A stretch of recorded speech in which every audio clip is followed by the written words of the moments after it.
about some people not wanting to tell family. God, I beg you, eh?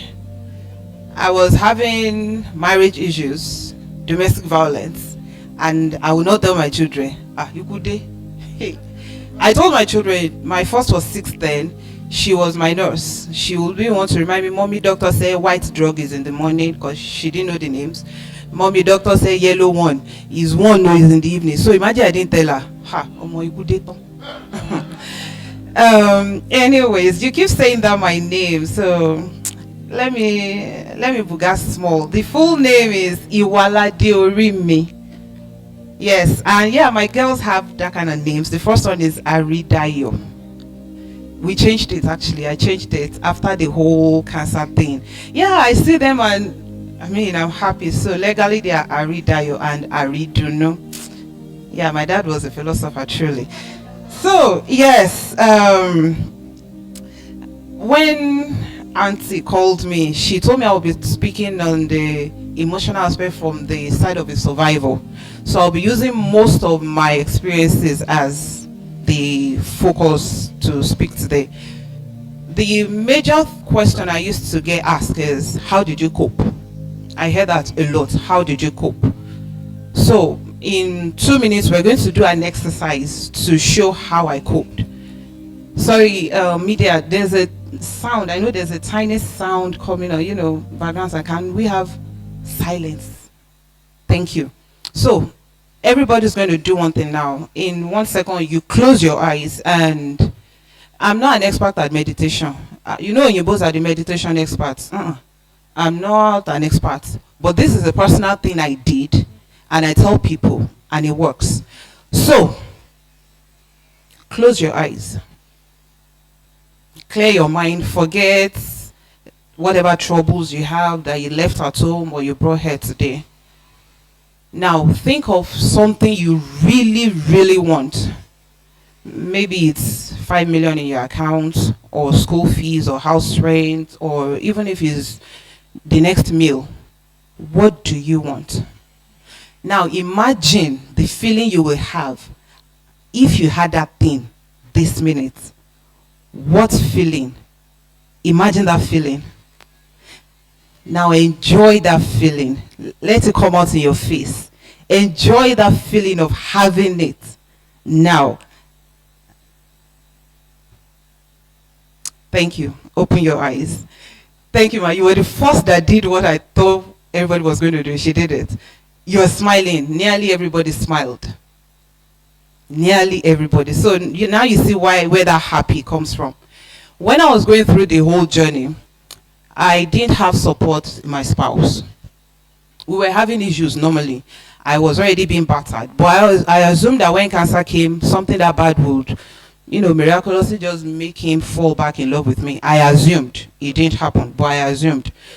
Yeah, I did. So I will send loving messages like, okay, I'm the one, it's my fault. Just love me back. Because I didn't want to be alone at that time. Thankfully, I didn't dwell on it too much. When I saw that it wasn't really there, I switched afterwards. The exercise we did now is what I do and what I did then. I think of what I want, what I desired. I feel it. I speak it. Then I appreciate. My girls will say something, Mommy, you're too severe. Because I'll sit down, imagine it. It could be food, it could be money, and afterwards I'll start appreciating as if I had it already. Thank God, almost I'll have this money now. Yesterday, when you told me I was going to speak, I would not lie. That day we were having house issues. In my mind, I was like, me that now have house. You're telling me to come and talk about my journey. Yes, I love talking about it. I had a radio presentation immediately afterwards. I love talking about it, but I had issues. Then yesterday, I was like, how would I get here? No transport fare. So yesterday night, I nearly sent a message that I think we'll cancel my coming. So I did that exercise again. I just imagined, even if it's 10K, I wish I'd be here today. Which brings me to what Dr. Michael said. He imagines a matric number, and it happened. It truly, truly works. I imagined if I was going to have transport fare today, how will I be happy to be the first one in the hall today? And yes, I left home later than I was supposed to leave home. I got to the junction. I was still looking at my account. Alerts never drop. I wasn't expecting alerts from anybody. It's not like, but I was like, alert never drop. I got to the junction and I saw a church member like, what are you doing? I was like, this is my area. Okay, I'm going to Ring Road. At least you pass through Igbo Road. I didn't say I was going to Ring Road side. So we entered the car, we're gisting, we're talking, and I was like, yes. And she said, Mommy Demio, what's up? I said, I saw alert. Thank God. I could not tell her why the alert was important. I came here before anybody because that was my desire. I got this thing from a book. The title of the book is The Secret. I don't know if anybody is familiar. I got it from that book. Think it, feel it, speak it, appreciate it. Imagine you've had it already. It works for me. When they told me about cancer, that was what I did. I didn't think of, cancer today. No. I enjoyed my suya and gari. I enjoy it even more now. The suya was peppery. If you know General Gas, you know General Gas suya. That their suya something else.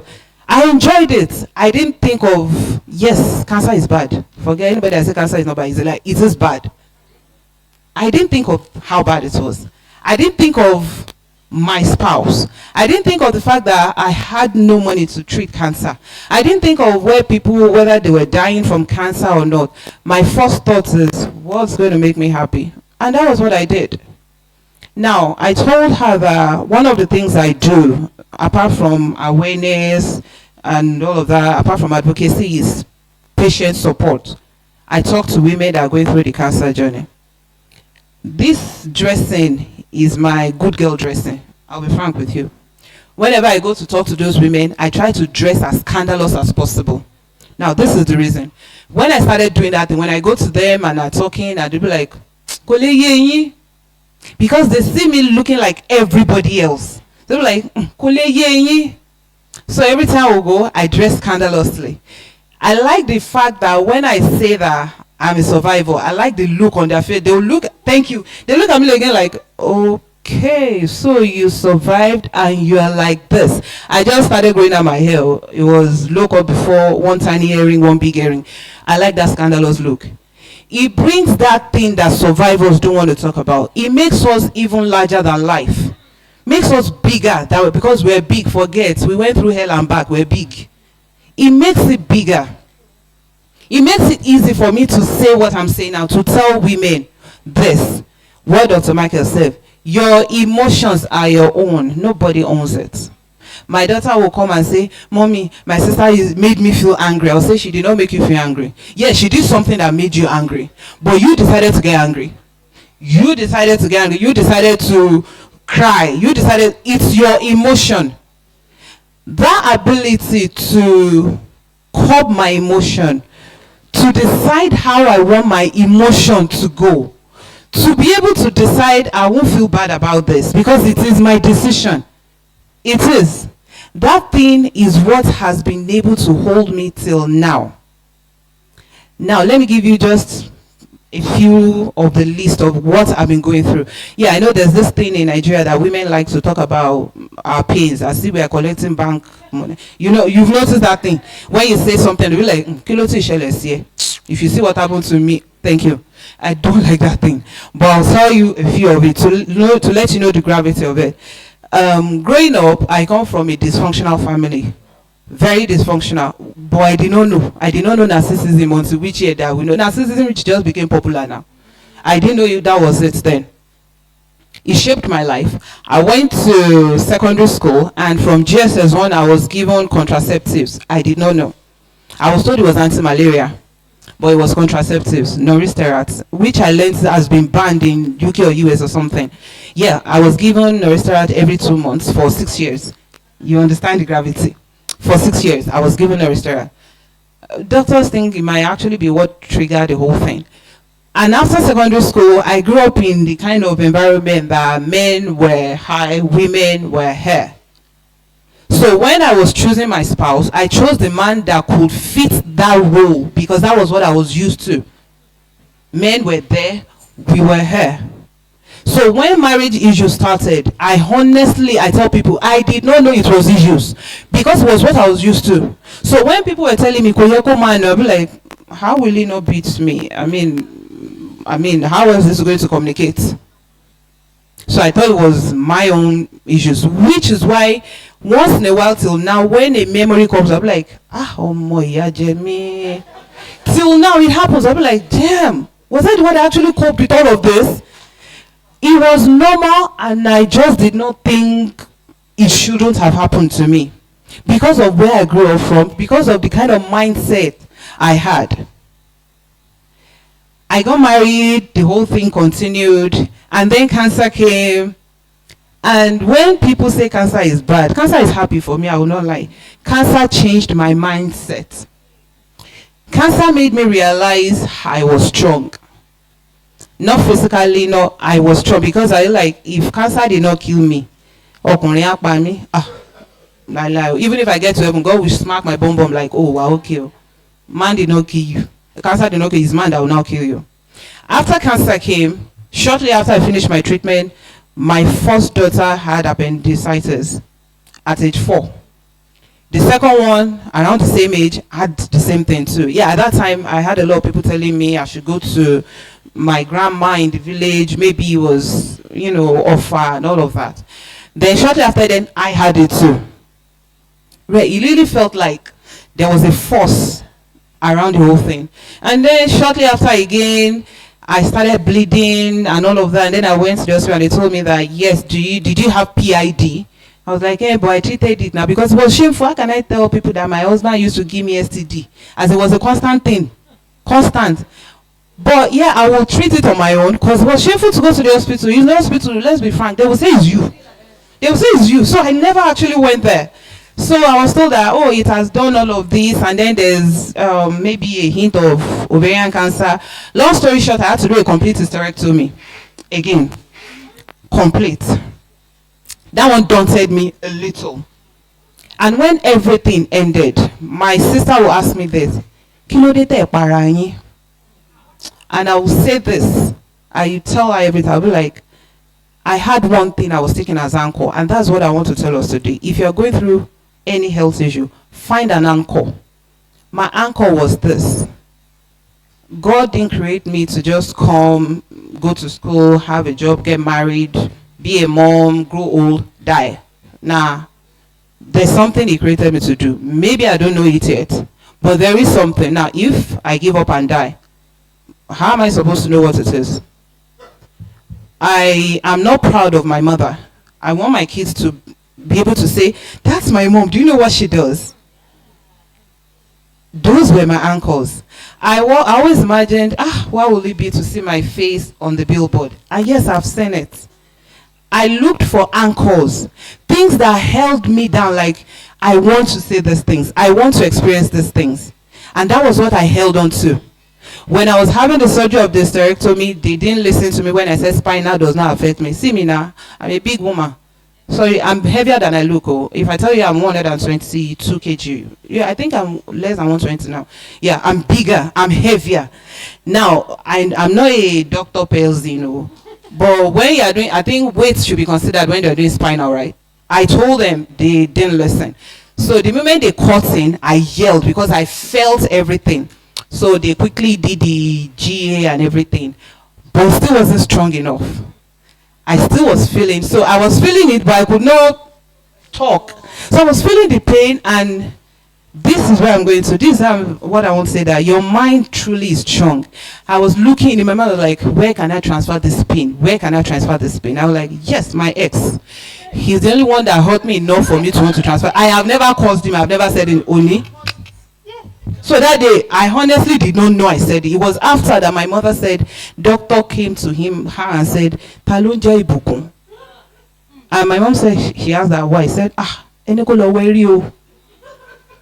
I asked the doctor later and he said, I was saying, Ibukun, for what you did, you will cry always. For the pain I'm feeling, honestly, I did not No, I felt anger enough. Our minds are strong. Now, in my mind, I was not angry with him, because when people say, oh my father, I will be like, okay, if he comes back good, if he doesn't come back good, will I sit down and wait for it? I felt I was not angry with him. But when that pain pushed me, I realized I was angry enough. I was angry enough for me to say that if he was on fire and I had spit, wallahi ma threw down. That was how angry I did not know I was that angry. That is how powerful our minds are. And after during the whole surgery, when I said that, I actually didn't feel the pain, because I was smiling. Yes, I was actually feeling like, oh more, I don't cause I was feeling good. That is how powerful our minds are.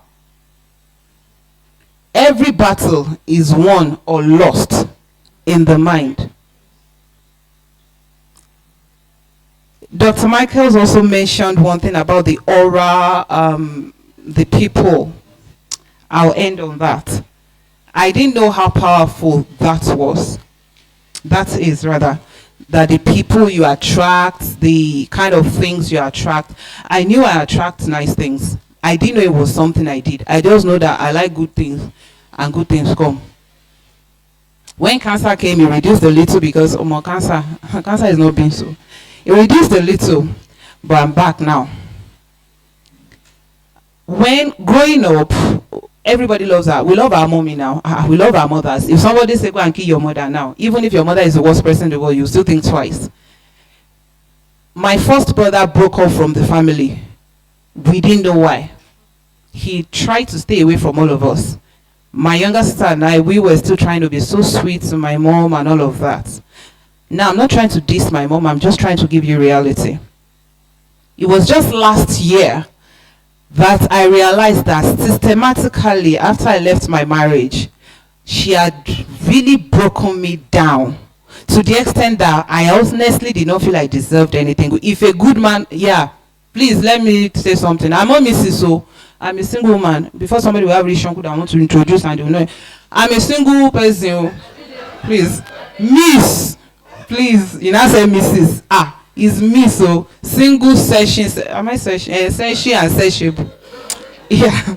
Anyway, so sorry. So for the past 4 years that I lived with my mother, she has systematically broken me down. She will tell me things like, please, are we all Yorubas? Do we understand Yorubas? She will say, so I was like, oh my, it's true. The moment the man hugs me and feels foam. So in my mind, when a man comes to ask me out, I swear that's the first thing I tell them. I don't have breasts too.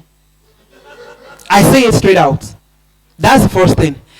Now, the men are not bad men. But imagine, men, if that's the first thing a woman tells you, won't you be taken aback like, which one is my breast? That's the first thing I tell. Because I was already prepared for him to reject me. So I was doing the rejection before he would reject me. Now, that one is there. Whenever I wanted to look for an apartment to stay alone, my mom would tell me, people will now be saying, that's how you could not stay in your marriage. And I believed it. I believed I deserved all the beatings. I believed I deserved all the humiliation. I believed it, honestly. She told me I was stubborn and all of that. And I did not know that she gave me situations to be stubborn. So I actually started believing, I felt I was stubborn, truly. So when everybody talked, I was on the defensive, because I'm like, Mokuku stubborn. Mokuku stubborn. That was what I felt. And then recently, before I broke off, I actually physically broke off, emotionally broke off. She would say things to my children when she saw that she couldn't get with me. So she would tell my children and tell them that, how she wish she had aborted me before. How she wish my younger sister was me. How she wish. So she would tell my daughters that. She would say all those ones to them. Tell them that, this man that she was dating, your mother should have stayed. Why did she not stay with your father? So when my girls would tell me all of that, before I would tell them, because I thought they were telling tall tales. But when she told them the last one and told them that they should tell my first brother that they wanted to come and live with her, that switched my brain like, wait a minute. This woman destroyed me up till now. I'm still trying to cope with the trauma. Now she wants to transfer it. People now say a good delay. It's not a good delay, it's just generational repetition. It's just a repetition. It's just a repetition. That was when I broke off physically, emotionally. To tell you how recent it is, the day you talked to me, I was coming from my house. I went to pack the last things in the house, my chickens. I could not do anything with the chickens. I killed them, 11 of them that day. I killed them and gave them out. That was how desperate I was to break off. Because I realized this. When I had cancer, she was away from me, so I could cope. She was nowhere near me. People didn't know I had cancer. Till now, if I say it, people don't know.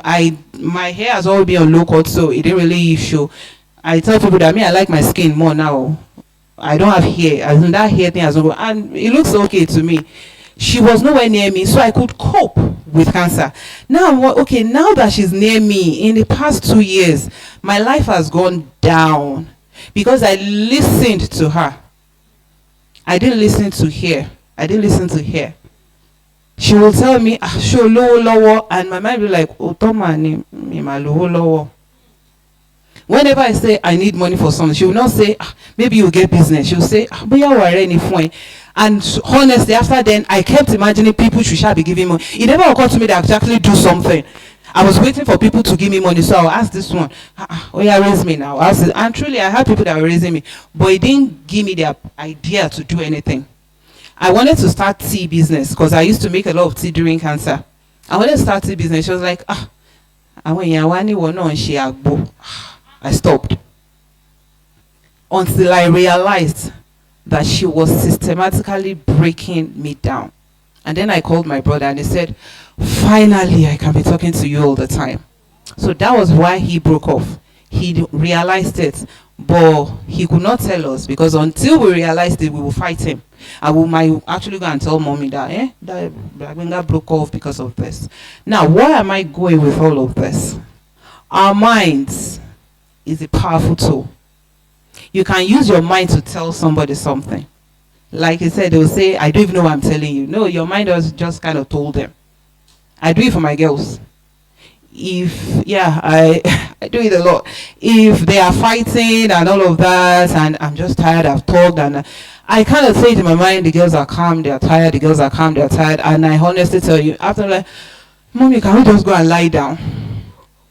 It might be coincidental, though, but me, I don't want to believe it's coincidental. It works for them. I didn't want to have the relationship my mother had with us, with them. And I worked on it. And now, they keep telling me, Mommy, Grandma thinks we will now leave you and go to her. It made me feel good enough to know that they knew that different. Because at the same age, I think I would have left. I think I would have left my mom since then. Because the house was not interesting then.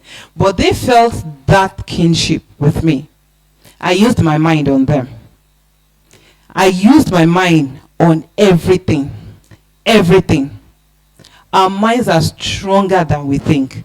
Strong. I don't know what is stronger. They say love is strong. I don't think love is as strong as the mind. Because even love, you can will yourself out of love. I willed myself out of love with my ex. Because stupid girl, after the whole thing, I was still loving him. I was still carrying picture. I'd be like, I'm a fine boy. Fine boy. So yeah, I had to tell myself, I did have fun now. This guy has told you 1,000,000 times. Love, I know love is strong, but the strongest force in the universe to me is our thoughts. Thoughts is like, all these sci-fi movies that there's this pulse that come out of these superheroes, these things surrounding them. That's how thoughts are. My father used to try to teach us. We didn't understand.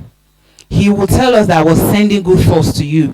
It was a small thing, like good thoughts. If you good thoughts, I didn't understand. But looking back at his life, he never had one issue. He would just say, oh, when you're there, and yes, it would come. I do it now too. Oh, when you're there, it will come. Ishe you're there, it will come. Our minds can kill.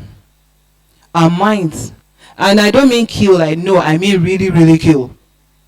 Because if you put your mind and say it to someone, and the someone is somebody that is impressionable, our minds can kill. Our minds can heal. Our minds can destroy our lives. And our minds can restructure our lives. Whatever you think of it deeply. Not just thinking, think of it deeply. Feel it deeply. Speak it out. And then appreciate. Be happy. Imagine you've had it already. And the universe will bring it out to you. It worked for me. And I'm sure it can work for everybody. Thank you.